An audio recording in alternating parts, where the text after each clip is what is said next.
किया गया पे वोट दे ली, दो बार दे ली, पर मुद्दों पे वोट दे रहे हैं लोग। मोदी तो ठीक है, पर मुद्दे कहां जाएंगे? जैसे चोरी या मतलब जैसे सिगरेट पीने की बीमारी, ये जैसे शराब का नशा, फांसी दीजिए, क्या बोलते उम्र कैद दीजिए, लेकिन इस तरह की बयानबाजी करके आप जनता को बगलवाइए मत। ऐतिहासिक रोड शो अलवर में हुआ है। मुझे लगता है अब से पहले चाहे कांग्रेस पहले जीती भी हो तभी भी इतना शानदार रोड शो अलवर में नहीं हुआ था, और इससे जाहिर होता है कि लोग बदलाव चाहते हैं।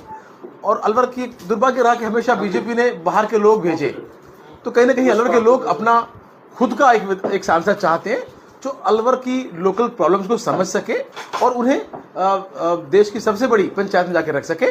तो लोगों ने मन बना लिया है, और मुझे लगता है कि सबसे बड़ा मार्जिन से अगर कोई सीट हम लोग जीत रहे हैं राजस्थान में तो वो अलवर है। भरतपुर की जो लोकसभा सीट है वो बहुत ही हॉट सीट बनती जा रही है। सीएम साहब के लगातार दौरे वहां हो रहे हैं। कुम्हेर में एक सभा हुई थी, कुर्सियां खाली नजर आई। फिर भी क्या वजह है कांग्रेस जो है सरकार नहीं बना पाती? क्या जनता वोट देना चाहती है? कहीं हमारे ऊपरी जो नेता हैं उनमें कमी है? क्या मानते हो? देखिए, पहले की बातों में तो कमेंट करने की जरूरत नहीं है, लेकिन आज के वक्त में भरतपुर सीट हम बहुत अच्छे मार्जिन से हैं वो भी जीत रहे हैं। सीएम साहब की रैली के अंदर कुर्सियां खाली हैं, 2000 आदमी इकट्ठे नहीं हो पा रहे। इसे साफ जनता की जाहिर है कि जनता उन्हें उनके झूठे वादों को अब नकार चुकी है। और जिस तरीके से जो उल्टे सीधे प्रॉमिस किए गए, जाट समाज के साथ जो धोखा किया गया, हर आदमी जो है अब इन्हें जवाब देने के मूड में है।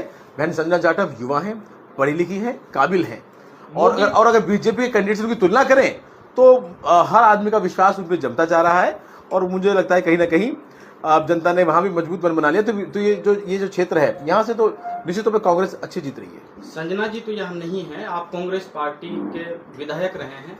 अगर संजना जी जीती है तो क्या लगता है जाटों की जो ये मांग है इसको बेहतर तरीके से उठा सकते हैं? देखिए, कांग्रेस पार्टी हमेशा से बहुत संवेदनशील रही है किसी भी वर्ग को, किसी मांग को लेके। चाहे वो गुर्जर आरक्षण का मुद्दा हो, कांग्रेस पार्टी के टाइम पे आके सॉल्व हुआ है। और जाट आरक्षण के लिए भी गहलोत साहब के नेतृत्व में कमेटी ने अपनी रिपोर्ट पॉजिटिव बना के भेज चुके हैं केंद्र को। ये लोग झूठ बोल रहे हैं कि ये कमेटी बना दी, ये रिपोर्ट जाएगी। ये सब चीज राजस्थान के मुख्यमंत्री के तौर पर राजस्थान सरकार ने केंद्र में भेज रखी है। तो इसको सिर्फ करने में कोई ज्यादा मुश्किल नहीं है। पर प्रधानमंत्री जी तो खुद ही सबसे कह रहे हैं सारे आरक्षण खत्म कर देंगे। तो कहीं ना कहीं ये सब धोखा है, ये लॉलीपॉप देने की दोबारा कोशिश कर रहे हैं। पर अब सभी लोग समझ चुके हैं कि ये लोग कुछ देने वाले नहीं है, इनकी कथनी और करनी में बहुत अंतर है। तो अब जो है जनता ने मन बना लिया है कि इनके धोखेबाजी में अब नहीं आएगी और जनता इन्हें सबक सिखाएगी। मोदी के चेहरे पर चुनाव होता है, लोग मोदी को वोट देते हैं कि मोदी पीएम है देश के, तो मोदी फैक्टर को कैसे रोक पाओगे? मोदी पे वोट दे ली, दो बार दे ली, पर मुद्दों पे वोट दे रहे हैं लोग। मोदी तो ठीक है, पर मुद्दे कहां जाएंगे? महंगाई बढ़ गई, बिजली की जो सब्सिडी मिलती थी 100 यूनिट फ्री वो बंद कर दी, जो चिरंजीवी योजना थी लोगों को लाभ मिलता था वो बंद कर दिया। लोगों के घर से नमक तेल और जो आटा दिया जाता था, जो राशन किट दी जाती थी वो बंद कर दी। जनता कब तक इनकी बातों को सुने? इनका घोषणा पत्र देखा आपने? ना युवा की बात कर रहे हैं, ना शिक्षा की बात कर रहे हैं, ना चिकित्सा की बात कर रहे हैं, ना बूढ़ों की, ना किसानों की। मोदी मोदी मोदी तो 10 साल से है ही ना भाई देश के अंदर। हम लोग भुखमरी में पूरे दुनिया में पिछड़ते हुए जा रहे हैं। हम लोग हैप्पीनेस इंडेक्स में हम लोग पिछड़ गए, कर्जा हमारे पास डबल हो गया। तो हमें मिल क्या रहा है? हर एक आम नागरिक पे कर्जा चढ़ रहा है, और हम लोग अभी डेली जिंदगी में चाहे वो नमक खरीद के वो कर्जा चुका रहे हैं इनका। राजस्थान के मुख्यमंत्री भजनलाल शर्मा जी हर सभा में यही कहते हैं कि हमने ईआरसीपी फर्स्ट कैबिनेट मीटिंग में चालू कर दी, और जबकि कांग्रेस सरकार ने ये रोक रखी थी। अब हम आपको बताएं इन्होंने अभी तक क्या किया है। एक एमओयू किया है, राइट?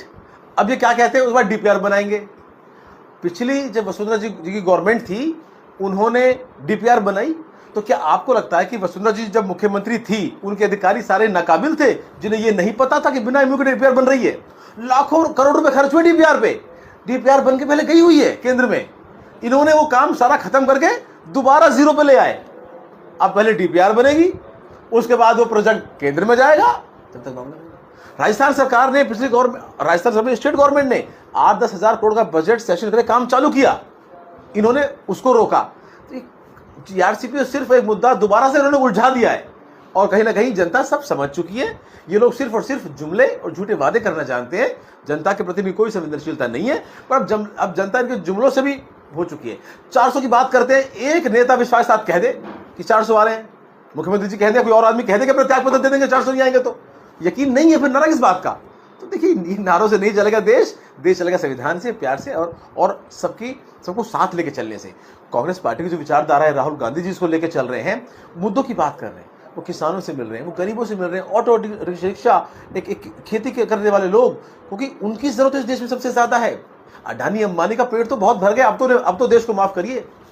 अच्छा बाजी भाई, 25 में से राजस्थान में कितनी सीटें कांग्रेस पर? देखिए, मैं आंकड़ों में नहीं खेलता, लेकिन बीजेपी से ज्यादा सीटें यहाँ कांग्रेस की आएंगी, ये मैं आपको दावे के साथ कहता हूं। और पूरे देश के अंदर ये मन है लोगों का। आप इतनी बड़ा धक्का कर रहे हो, आप मुख्यमंत्री को जेल में डाल रहे हो, और जो बेचारे जेल में नहीं जा पाए, जैसे बहन जी, उनको आपने ऐसा कैप्चर कर लिया कि उनके टिकट आप बांट रहे हो। बीजेपी डिसाइड कर रही है टिकट, नगर में टिकट बीजेपी ने डिसाइड किया, अलवर में टिकट बीजेपी ने डिसाइड किया, और कौन टिकट डिसाइड कर रहे हैं? जो कांग्रेस का वोट बैंक को कमजोर करे। तो कहीं ना कहीं जैसे बहुजन समाज पार्टियों के लोगों को भी ये समझ में आ चुका है। कांग्रेस के टाइम पे बहन जी मुख्यमंत्री थी यूपी की, बताइए किसी की केंद्र सरकार में या उनकी स्टेट सरकार में कभी कोई परेशानी हुई हो तो? हमने तानाशाही नहीं करी, इन्होंने पूरी पार्टी हाईजैक कर ली। राजस्थान में कांग्रेस की सरकार थी तो उस टाइम पेपर लीक बहुत हुए थे, तो उसके बारे में भारतीय जनता पार्टी के जो मुख्यमंत्री बार बार कहते हैं कि पेपर लीक हुए थे, रोजगार नहीं मिला था युवाओं को। देखिए, पेपर लीक इस देश की एक बहुत बड़ी समस्या है, और ये युवाओं के साथ सबसे बड़ा खिलवाड़ है, पूरे देश में ये हो रहा है। पर ये ऐसे है जैसे चोरी या मतलब जैसे सिगरेट पीने की बीमारी, ये जैसे शराब का नशा, क्योंकि इसके लिए जो है पुख्ता कानून कांग्रेस गवर्नमेंट ने बनाए और लोगों को गिरफ्तार किया। हम लोग विधानसभा में, हम और संदीप जी, हमने समर्थन किया, कानून पास कराया, और सिर्फ बयानबाजी ये लोग कर रहे हैं। यूपी में जब होती है, जब इनकी सरकार यूपी में है, या जो बीजेपी के शासित जो राज्य है वहां जब पेपर लीक होते हैं, तो क्या उन पे किसी कोई कंट्रोल नहीं है? तो ये देखिए, ये सिर्फ मुद्दों को भटकाने वाली बातें हैं। हाँ, ये समस्या है, हम स्वीकारते हैं इस बात को, ये पूरे देश में समस्या है, और निश्चित तौर पे सभी सरकारें इस पे काम करें। राजस्थान तो फिर भी पेपर लीक पे कानून बनाया, हमने सजा का प्रावधान किया, उन पर कार्रवाई भी हुई। लेकिन देखिए, अब उन जनता के भावनाओं से खिलवाड़ करके जो है इस तरह की बयानबाजी करना, ये कोई सही बात नहीं। गृह राज्य जवाहर सिंह बेगम का कल एक बयान आया था कि नगर विधानसभा में आपराधिक किस्म के लोगों पर बिल्डोजर चलाएंगे। तो कौन है वो अपराधी विधायक जी? आप भी विधायक रहे हैं नगर से, क्या देखिए, कानून जो है वो अपना काम करे। अगर अपराध करने की सजा में कोई बुलडोजर प्रावधान है तो बुलडोजर चले, नहीं तो किसी के बाप में दम नहीं है कि किसी एक आम आदमी घर में कोई बुलडोजर चला दे। बाजी भली बुलडोजर सामने खड़ा हुआ मिलेगा। कानून में जो प्रावधान है, फांसी दीजिए, क्या बोलते, उम्र कैद दीजिए, लेकिन इस तरह की बयानबाजी करके आप जनता को बगलवाइए मत। अरे अस्पताल का क्या हुआ, ट्रॉमा सेंटर का क्या हुआ, कॉलेजेस का क्या हुआ, बिजली घरों का क्या हुआ, स्कूल अपनी उनका क्या हुआ, जो टीचर नहीं है उनका क्या हुआ, इन पे बात नहीं करेंगे। जो जनता के मुद्दे पे बात नहीं करना चाहते ये लोग इस तरीके के उल्टे सीधे बयानबाजी करके जनता को बरगलाना चाहते हैं। पर जनता समझ चुकी है, टेम्परेचर डाउन है, आने वाले वक्त में जनता इन्हें वोट के बाद अपना जवाब देगी। विधायक जी, आज आप अलवर में पहुंचे हो, फैन फॉलोइंग आपकी इतनी ज्यादा है कि हम वहां से देख रहे थे, आपके यहाँ पर भी बहुत अधिक संख्या में फैन है, तो नगर को चेंज करके कहीं और से आप चुनाव लड़ने का? देखिए, लोगों में जो प्यार और मोहब्बत है, क्योंकि 5 साल हमने, संदीप जी ने जो काम किया है अपनी विधानसभाओं में, उनमें हमने आम जनता की बातों को सुना, और ऐतिहासिक काम विधानसभा में हुए, चाहे वो अस्पताल खुले हों, चाहे वो कॉलेजेस खुले हों, चाहे वो तहसीलें खुली हों, कोर्ट्स खुले हों, और वो जनता के काम आने वाली चीज़ें हैं। तो कहीं ना कहीं आम जनता जो है वो कामों को प्रोत्साहित करती है, उन्हें समझती है, और उन्हीं का प्यार प्रेम हम तक यहाँ तक पहुँचता है। नहीं जी, मेरा बिल्कुल कहीं कोई इरादा नहीं है।